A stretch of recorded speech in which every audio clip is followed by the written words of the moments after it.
आपण पाहत आहात बीबी महाराष्ट्र न्यूज, खबरबात महाराष्ट्राची।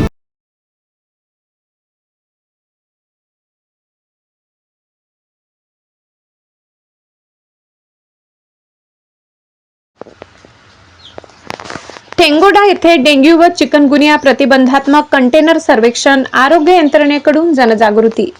ठेंगोडा माझं गाव आरोग्य संपन्न गाव या संकल्पनेअंतर्गत ठेंगोडा येथे डेंग्यू, चिकनगुनिया आणि इतर डासांपासून होणाऱ्या साथीच्या आजारांचा प्रादुर्भाव रोखण्यासाठी विशेष कंटेनर सर्वेक्षण आणि जनजागृती मोहीम राबविण्यात आली आहे। या मोहिमेदरम्यान आरोग्य पथकाने गावातील घरोघरी जाऊन पाण्याची साठवणूक करणाऱ्या भांड्यांची तपासणी केली आणि दूषित आढळलेले कंटेनर त्वरित रिकामे केले।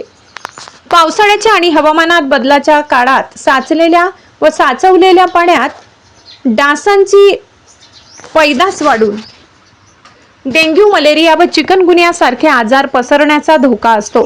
या पार्श्वभूमीवर ग्रामस्थांना डासांची पैदास रोखण्यासाठी तसेच परिसर स्वच्छ ठेवण्यासाठी मार्गदर्शन करण्यात आले। घरातील पाण्याच्या टाक्या, पिंपे, कूलर व इतर भांडी आठवड्यातून एकदा रिकामी करून स्वच्छ वाढवण्याचे कोरडा दिवस पाळण्याचे आवाहन नागरिकांना करण्यात आले। या सर्वेक्षणात आणि मोहिमेत आरोग्य सेवक भरत जाधव यांच्या मार्गदर्शनाखाली आशा वर्कर्स अरुणा आहिरे, सुनीता भावसार, आशा पवार, राजेश्री सावडे आणि योगिता सावडे यांनी उत्स्फूर्त सहभाग नोंदवून प्रत्यक्ष घरोघरी जाऊन कामगिरी बजावली। आपला परिसर स्वच्छ ठेवून साचलेले पाणी वेळेवर रिकामे केले तर आपण डेंग्यू आणि मलेरियाला गावातून सहज हद्दपार करू शकतो। नागरिकांनी आरोग्य विभागाला सहकार्य करावे असे आवाहन यावेळी आरोग्य पथकाकडून करण्यात आले। आरोग्य यंत्रणेच्या तत्परतेबद्दल ठेंगोडा ग्रामस्थांनी समाधान व्यक्त केले। बीबी न्यूज साठी हरिकृष्ण भास्कर।